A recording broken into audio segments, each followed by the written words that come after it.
지금 계속해서 스가랴의 환상 이야기를 하고 있습니다. 말씀드렸듯이 하나님께서는 성전을 재건하는 이스라엘 백성들을 격려하고 그 재건을 촉구하시기 위해서 스가랴에게 모두 8가지의 환상을 보여주셨어요. 그리고 그 환상들 가운데 오늘 읽은 말씀이 4번째 환상입니다. 앞에서 나눴던 3번의 환상은 예루살렘의 회복과 대적들에 대한 하나님의 심판을 약속하심으로 이스라엘 백성들에게 위로와 소망을 주는 말씀이었어요.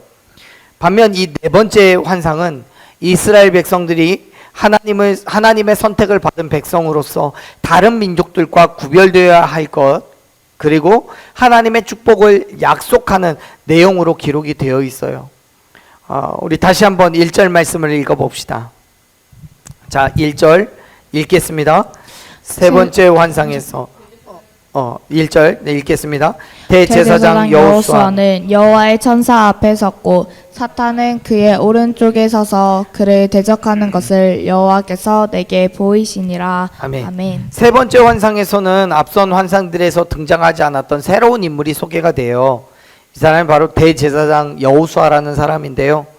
이 사람은 이름 앞에 대제사장이라는 호칭이 붙어있어요. 그래서 출애굽 당시에 모세 이후에 이스라엘을 이끌었던 그 여호수아와는 완전히 다른 사람, 동명이인이라는 것을 이야기하는 거예요. 대부분의 성경학자들은 이 사람을 바벨론의 포로로 끌려갔던 대제사장 여호사닥의 아들이라고 이야기를 합니다. 다시 말해서 이 사람이 환상 가운데 등장하고 있는 비현실적인 존재이거나 아니면 어떤 상황 혹은 누구를 대신하는 비유를 위한 목적으로 기록한 사람이 아니라 실존 인물이라는 것을 이야기하는 거예요. 그렇기 때문에 그와 동시에 1절에서 등장하는 또 다른 존재들, 즉 여호와의 천사 그리고 그를 대적하는 사탄이라는 존재들도 실존하는 영적 존재라는 것을 이야기해주고 있는 거죠. 여러분, 사실 많은 사람들이 사탄이 존재하지 않는다라고 생각합니다. 심지어 교회를 다녀도 귀신의 존재를 부정하는 사람들도 있어요.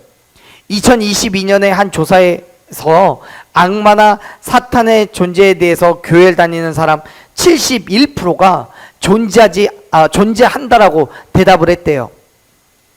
교회를 다니는 사람의 71%가 악마나 사탄의 존재에 대해서 인정을 한다면 나머지 29%는 교회를 다녀도 그의 존재를 믿지 않는다라는 얘기인 거잖아요. 여러분, 이건 굉장히 충격적인 숫자입니다. 아마도 악마나 사탄에 대한 존재가 영적이다 보니까 눈에 보이지 않기 때문에 그렇게 생각하는 것 같아요. 그러다 보니 사탄에 대해서 간과하고 과소평가해서 방심하는 수가 다반사입니다. 특히 시대가 발전하고 과학기술이 발달하면 할수록 더욱 영적인 존재에 대해서는 증명되지 않기 때문에 실존하지 않는 것으로 그냥 치부해버려요. 하지만 여러분, 성경은 사탄의 존재에 대해서 분명하게 말씀하고 있습니다.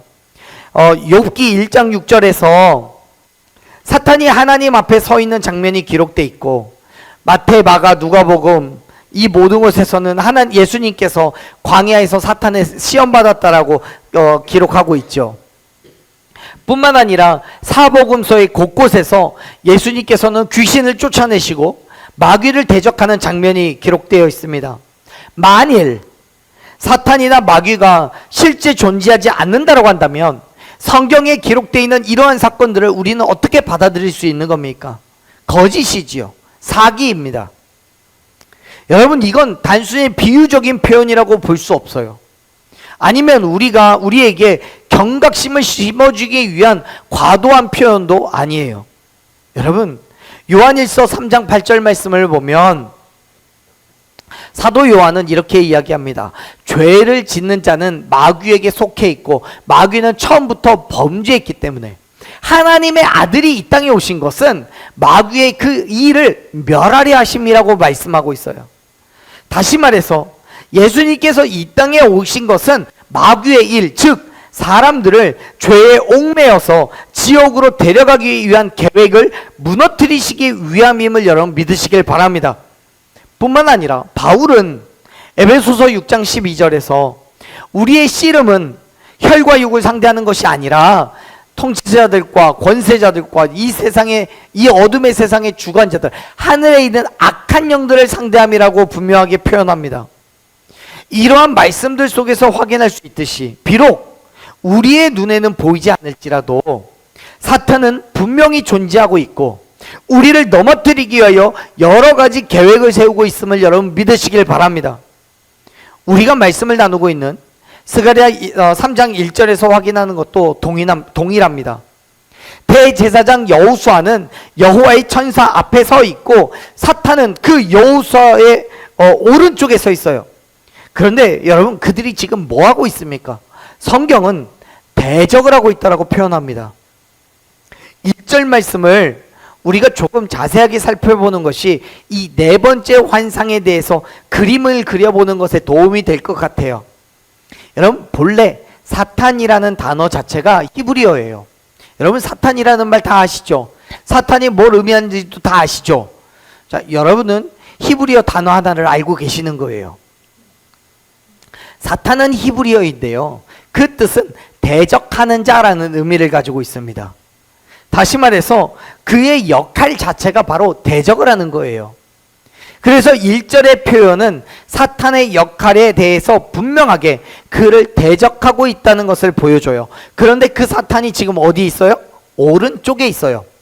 우리 성경에서는 오른쪽에라고 번역되어 있는데 히브리어로는 무엇무엇에가 아니라 무엇무엇 위에라는 의미의 단어로 되어 있습니다. 다시 말해서 오른쪽 위에 이런 의미예요.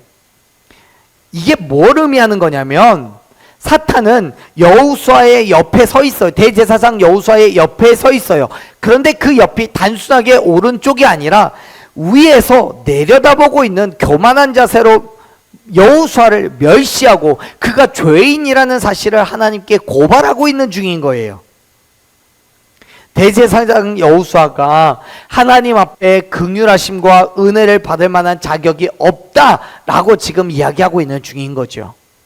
여러분, 하나님께서는 이미 이스라엘을 회복시키시고 악한 이방 민족들을 심판하실 거라는 계획을 말씀하셨어요. 그런데 사탄은 그러한 하나님의 계획을 반대하고 나서는 거예요. 그 증거로 이스라엘의 백성들의 대표로 대제사장 여호수아를 세우고 그의 죄를 드러내고 있는 겁니다. 여러분, 이거는 단순하게 그랬다라고 이해하고 넘어갈 문제가 아니에요. 왜냐하면 우리가 하나님 앞에 섰을 때 사탄은 이와 동일한 모습으로 하나님께 우리가 죄인이라는 것을 낱낱이 드러낼 것이기 때문에 그래요. 마지막 날에 사탄은 저와 여러분이 이 땅에서 하나님의 백성으로 살았던 것을 완전히 감추고 우리가 죄지었던 것, 그 죄인의 모습만을 드러내어서 하나님의 은혜를 받지 못하게 하려고 할 거예요. 하지만 사랑하는 여러분, 그럼에도 불구하고 두려워하고 염려하지 마세요. 왜냐하면 하나님께서는 여전히 저와 여러분을 긍휼히 여기시고 우리의 모든 죄에 대한 문제를 하나님께서 친히 해결해 주셨기 때문입니다. 아멘. 자, 2절 말씀을 한번 봅시다. 2절에서 이렇게 써 있어요. 2절 읽어봅시다. 여호와께서 사탄에게 이르시되 사탄아, 여호와께서 너를 책망하노라. 예루살렘을 택한 여호와께서 너를 책망하노라. 이는 불에서 꺼낸 그슬린 나무가 아니냐 하실 때에. 아멘.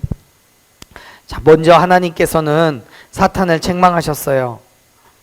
여기에서 책망하다라고 번역한 히브리어는 잘못된 행동이나 태도에 대해서 준엄하게 꾸짖다라는 의미가 있습니다. 즉 1절에 기록된 사탄이 하나님 앞에 뭐라고 이야기했고 어떻게 행동했는지 정확하게 성경은 기록하고 있진 않아요. 하지만 하나님께서는 사탄의 그런 말과 행동이 잘못되었다는 것을 지적하고 계신다는 거예요. 그것도 한 번이 아니에요. 말씀을 잘 보면 하나님께서 사탄을 책망하셨다고 기록한 후에 예루살렘을 택한 하나님께서 사탄을 책망하셨다라고 더욱더 구체적으로 기록합니다. 이렇게 두 번씩이나 책망했다라고 기록하는 건 강조의 의미가 있어요. 근데 여러분 솔직히 말해서 사탄을 책망할 수 있는 존재가 누구겠습니까? 이 땅에, 이 세상에 우리 입장에서 볼 때, 인간의 입장에서 볼 때 사탄을 책망할 수 있는 존재가 있어요? 없잖아요. 우리가 사탄을 뭐라고 했겠습니까? 아니면 나 말고 다른 누가 그 일을 할 수 있겠습니까? 책망이라는 거는 앞에서 언급한 것과 같이 단순하게 잘못을 지적하는 것으로 끝나는 얘기가 아니에요. 그건요, 권위의 문제예요. 우리가 자녀가 부모를 책망할 수 있는 게 아니잖아요. 제자가 스승을 책망할 수 있는 거 아니잖아요. 이건 권위의 문제예요. 그렇다면 지금 이 상황에서는 만왕의 왕이신 하나님, 전능하신 하나님이시기 때문에 사탄을 책망할 수 있음을 여러분 기억하시길 바랍니다. 그런데 그 하나님께서 여호수아가 아닌 사탄을 책망하시는 거예요. 왜요? 여호수아가 사탄보다 정직하고 사탄보다 잘났기 때문에. 여러분, 대제사장 여호수아는 단지 한 사람의 개인으로 거기 있는 게 아니에요. 당시 예루살렘을 대표하고 있는 거예요. 그러면 예루살렘은 하나님의 선택을 받을 만한 존재입니까? 아니에요. 하나님께서 예루살렘을 선택하신 건 그들의 상황과는 전혀 상관없는 강권적인 선택이었음을 믿으시길 바랍니다. 우리 성경에서 택한이라고 번역되어 있는 히브리어는요, 사람이나 물건을 엄격한 기준으로 시험하고 그 시험을 통해서 선발한다라는 의미를 가지고 있어요. 다시 말해서 지금 하나님께서는 예루살렘을 선택하셨는데 그것이 아무런 생각 없이 제비뽑기 하듯이 선택한 것이 아니라 엄격한 기준을 가지고 시험을 하여서 통과했다는 말이에요. 그런데 정말 예루살렘이 그렇게 하나님의 시험을 통과할 만큼 자격이 있고 충분한 조건이 있었을까요? 아니란 말이에요. 그렇지 않아요. 예루살렘은 다른 어떤 민족과 비교해서 탁월하거나 좋은 조건을 가지고 있어서 선택된 게 아니에요. 하나님의, 오로지 하나님의 주권적인 은혜가 있었음을 믿으시길 바랍니다. 하나님께서는요, 오늘 저와 여러분 선택하셨어요. 바울은요, 에베소서 1장 4절부터 5절까지의 말씀에서 이렇게 선포합니다. 같이 읽어보죠. 읽습니다. 곧 창세전에 그리스도 안에서 우리를 택하여 우리로 사랑 안에서 그 앞에 거룩하고 흠이 없게 하시려고 그의 기쁘신 뜻대로 우리를 예정하사 예수 그리스도로 말미암아 자기 아들이 되게 하셨으니. 아멘. 사랑하는 여러분, 하나님께서는 당신의 뜻 가운데에서 저와 여러분을 선택하여 하나님의 자녀가 되게 하셨음을 믿으시길 바랍니다. 그 선택은 능력이 있어서가 아니에요. 어떤 조건이 좋아서가 아니에요. 그것은 하나님의 전적인 은혜였습니다. 아멘. 그렇기 때문에 사랑하는 여러분 기억하십시오. 저와 여러분은 하나님의 은혜로 많은 사람들 가운데 선택을 받았어요.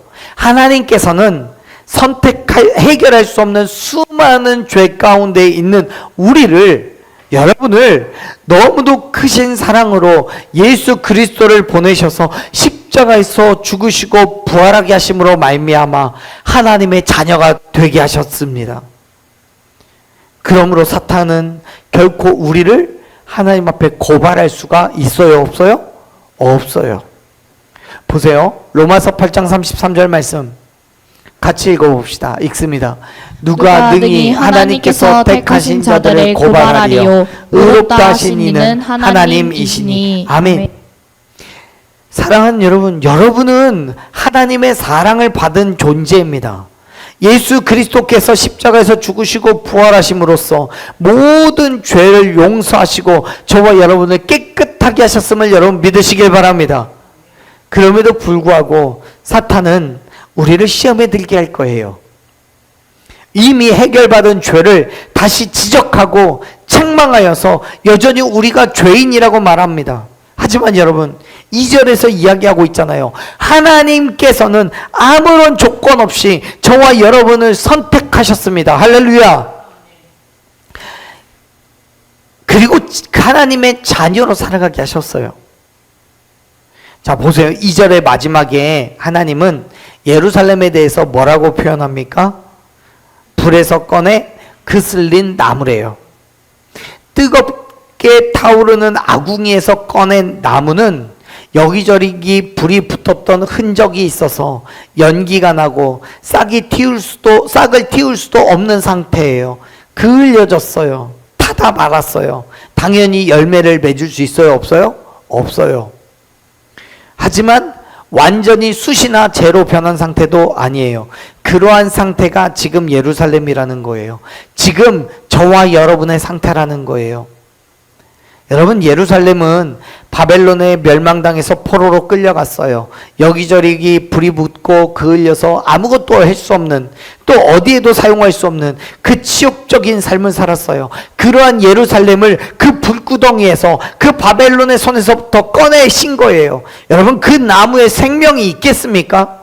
땅에 심은들 뿌리가 생기고 싹이 돋아나겠냐고요. 얼마나 절망스럽고 비참한 비극적인 상황입니까? 그들 스스로는 아무것도 할 수 없는 그런 비참한 상황이 있는 예루살렘을 사탄은 하나님께 고발하고 있는 거예요. 하지만 하나님께서는 그런 예루살렘을 선택하셨습니다. 그리고 그들에게 생기를 불어넣어 다시 살게 하셨음을 믿으시길 바랍니다. 보세요. 2절에서 하나님께서 사탄에게 말씀하실 때 여호수아는 여러분 어떤 상태입니까? 3절을 보면 이렇게 얘기합니다. 3절 말씀 읽어볼게요. 읽습니다. 여호수아가 더러운 옷을 입고 천사 앞에 서 있는지라. 아멘. 여호수아는 대제사장이었어요. 그렇기 때문에 성결한 세마포 옷을 입고 있었어요. 입었어야 했어요. 하지만 여러분, 그는 더러운 옷을 입고 있었어요. 사탄이 여호수아를 하나님께 고발한 이유가 이거예요. 즉, 사탄은 여호수아가 하나님 앞에서 더럽고 추한 죄인이라는 사실을 지금 이야기하고 있는 거예요. 어떻게 이러한 자가 하나님의 사랑을 받을 수 있냐는 거예요. 그럴 수 있어요. 여러분, 우리는 죄인이라는 게 명백한 사실이에요. 거룩하신 하나님, 정결하신 하나님 앞에 우리는 절대로 내 힘과 내 능력으로 설 수 있어요? 없어요? 없어요. 하지만 여러분, 그러한 우리를 하나님께서는 선택하셨습니다. 아멘. 나 혼자서는 아무것도 할 수 없는 정말 불에 그슬린 나무 같은 더럽고 추한 나를 하나님께서는 건지셨어요. 그리고 말씀하시는 거예요. 4절 5절 말씀 읽어봅시다. 자, 4절 5절 읽겠습니다. 여호와께서 자기 앞에 선 자들에게 명령하사 그 더러운 옷을 벗기라 하시고 또 여호수아에게 이르시되 내가 내 죄악을 제거하여 버렸으니 내게 아름다운 옷을 입히리라 하시기로 내가 말하되 정결한 관을 그의 머리에 씌우소서 하매 곧 정결한 관을 그 머리에 씌우며 옷을 입히고 여호와의 천사는 곁에 섰더라. 아멘. 아멘. 자, 보세요. 하나님께서는 그의 천사들에게 명령하셔서 여호수아의 더러운 옷을 벗기라고 하셨어요. 그의 모든 죄악을 제거하셨다는 얘기예요. 지금 하나님께서는 사탄으로부터 지적당하고 있는 여호수아의 불결한 옷을 그냥 방치하지 않으시고 벗겨내셨어요. 그리고 아름다운 새 옷을 입힘으로써 사탄의 고발을 막으시고 당당하게 제사장으로 살게 하셨어요. 이 모든 일들은 여호수아가 한 게 아니에요. 자기의 더러운 옷을, 더럽혀진 옷을, 와 더러워졌네 해서 옷을 다 벗어서 여호수아가 그걸 세탁을 해서 깨끗하게 해서 다시 입은 게 아니에요. 하나님께서 강권적인 은혜로 여호수아의 그 더러운 옷을 벗겨내시고 깨끗한 새 옷을, 다른 옷을 입혀주신 거예요. 사랑하는 여러분, 옛사람을 버리고 새 사람을 입으시기를 간절히 축원합니다. 이 모든 일들은 여호수아가 어떤 자격이 있어서 주어진 게 아니에요. 여러분, 우리는 스스로 더러움을 벗을 수가 없습니다. 하나님께서 우리를 긍휼히 여기셔서 예수 그리스도를 통해 우리의 더러운 죄악의 옷을 벗기시고 아름다운 의의 옷을 입혀주셨음을 믿으시길 바랍니다. 그렇기 때문에 우리는 더 이상 사탄으로부터 고소당하지도 않고 하나님께 의롭다라고 여김을 받게 된 거예요. 우리는 본래 죄인이지만 하나님께서 그 아름다운 옷으로 인하여서 의롭다라고 저와 여러분을 칭해 주셨어요. 사랑하는 여러분, 저와 여러분은 그 놀라운 은혜를 받은 사람들인 줄로 믿습니다. 아멘. 나는 아무것도 한 것 없지만 오직 예수 그리스도의 십자가의 죽으심과 부활하심을 믿음으로 말미암아 저와 여러분에게 구원의 은혜를 주셨어요. 할렐루야. 그렇기 때문에 사랑하는 여러분, 담대하게 믿음으로 살아가시기를 바랍니다. 모든 죄와 허물을 용서받았음을 믿음으로 하나님의 구원의 은혜를 받아 누리시기를 바랍니다. 하나님께서는 저와 여러분의 머리에 정결한 관을 씌우시고 깨끗한 옷을 입히셨어요. 우리의 힘과 능력으로는 결코 이룰 수 없는 구원을 우리에게 허락하신 거예요. 그것이 우리와 함께 하시는 하나님의 은혜예요. 사랑하는 여러분, 그 은혜는 영원히 저와 여러분 가운데 함께 있음을 믿으시길 바랍니다. 자, 보세요. 5절의 마지막에서 여호와의 천사가 여호수아의 곁에 서 있다라고 말합니다. 여기에서 곁에 섰다라는 히브리어 단어는 지속적으로 서 있는 상태를 말합니다.